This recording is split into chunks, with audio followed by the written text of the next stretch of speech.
चतुपंचाशः सर्गः 54वां सर्ग। वज्रदष्ट्र और अंगद का युद्ध तथा अंगद के हाथ से उस निशाचर का वध। अंगद के पराक्रम से अपनी सेना का संहार होता देख महाबली राक्षस वज्रदष्ट्र अत्यंत कुपित हो उठा। वह इंद्र के वज्र के समान तेजस्वी अपना भयंकर धनुष खींचकर वानरों की सेना पर बाणों की वर्षा करने लगा।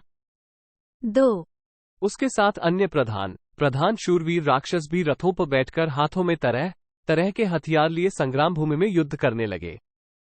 3 वानरों में भी जो विशेष शूरवीर थे वे सभी वानशिरोमणि सब ओर से एकत्र हो हाथों में शिलाएं लिए जूझने लगे। 4 उस समय इस रणभूमि में राक्षसों ने मुख्य वानरों पर हजारों अस्त्र शस्त्रों की वर्षा की। 5 मतवाले हाथी के समान विशालकाय वीर वानरों ने भी राक्षसों पर अनेकानेक पर्वत, वृक्ष और बड़ी बड़ी शिलाएं गिराईं। 6 युद्ध में पीठ न दिखाने वाले और उत्साहपूर्वक जूझने वाले शूरवीर वानरों और राक्षसों का वो युद्ध उत्तरोत्तर बढ़ता गया। 7 किन्हीं के सिर फूटे, किन्हीं के हाथ और पैर कट गए और बहुत से योद्धाओं के शरीर शस्त्रों के आघात से पीड़ित हो रक्त से नहा गए।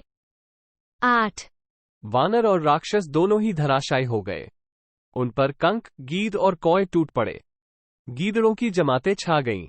9 वहां जिनके मस्तक कट गए थे ऐसे धड़ सब ओर उछलने लगे जो भीरू स्वभाव वाले सैनिकों को भयभीत करते थे। योद्धाओं की कटी हुई भुजाएं, हाथ, सिर तथा शरीर के मध्यभाग पृथ्वी पर पड़े हुए थे। 10 वानर और राक्षस दोनों ही दलों के लोग वहां धराशायी हो रहे थे। तत्पश्चात कुछ ही देर में वानर सैनिकों के प्रहारों से पीड़ित हो सारी निशाचर सेना वज्रदष्ट्र के देखते देखते भाग चली।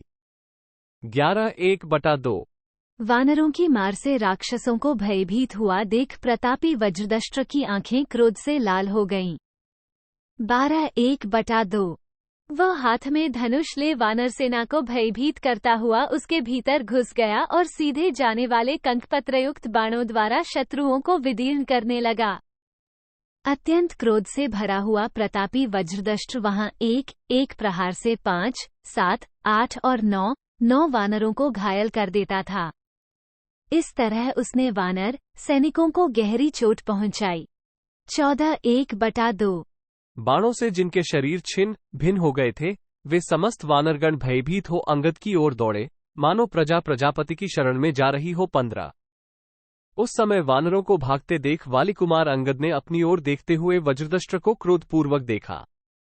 16 फिर तो वज्रदष्ट्र और अंगद अत्यंत कुपित हो एक दूसरे से वेगपूर्वक युद्ध करने लगे।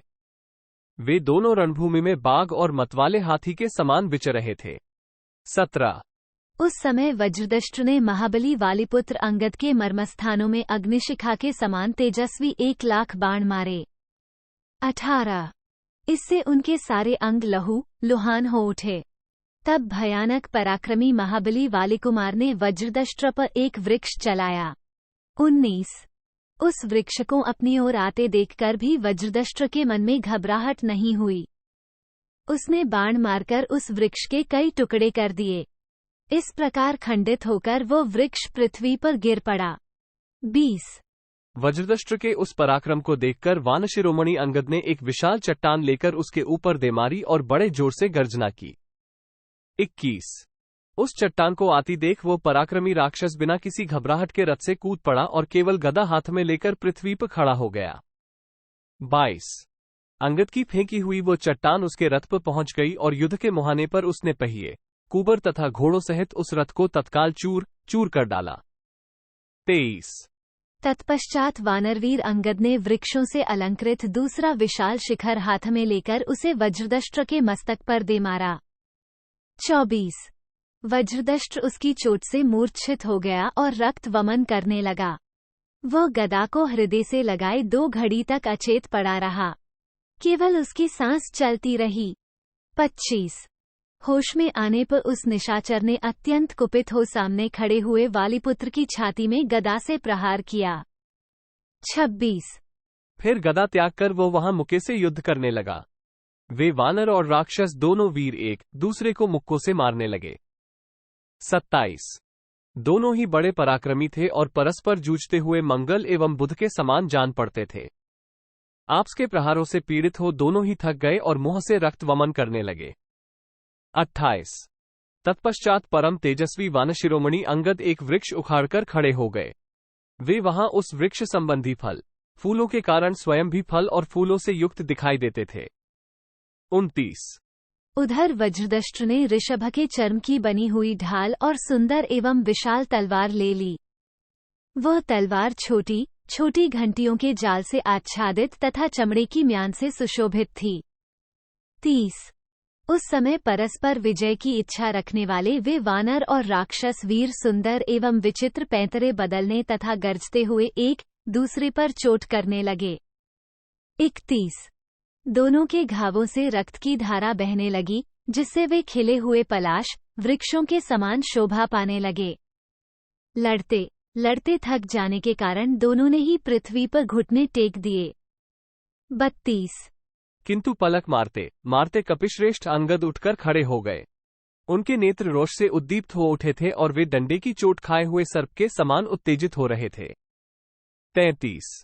महाबली वालिकुमार ने अपनी निर्मल एवं तेज धार वाली चमकीली तलवार से वज्रदष्ट्र का विशाल मस्तक काट डाला। 34। खून से लथपथ शरीर वाले उस राक्षस का वह खड्ग से कटा हुआ सुंदर मस्तक, जिसके नेत्र उलट गए थे, धरती पर गिरकर 2 टुकड़ों में विभक्त हो गया। वज्रदष्ट्र को मारा गया देख राक्षस भय से अचेत हो गए। वे वानरों की मार खाकर भय के मारे लंका में भाग गए। उनके मुख पर विषाद छा रहा था। वे बहुत दुखी थे और लज्जा के कारण उन्होंने अपना मुंह कुछ नीचा कर लिया था। 36। वज्रधारी इंद्र के समान प्रतापी महाबली वालिकुमार अंगद उस निशाचर वज्रदष्ट्र को मारकर वानर सेना में सम्मानित हो देवताओं से घिरे हुए सहस्र नेत्रधारी इंद्र के समान बड़े हर्ष को प्राप्त हुए। 37। इत्यार्षे श्रीमद् रामायणे वाल्मीकि आदिकाव्ये युद्धकांडे चतुपंचाशः सर्गः 54। इस प्रकार श्री वाल्मीकि निर्मित आश्रामायण आदिकाव्य के युद्धकांड में 54वां सर्ग पूरा हुआ। 54।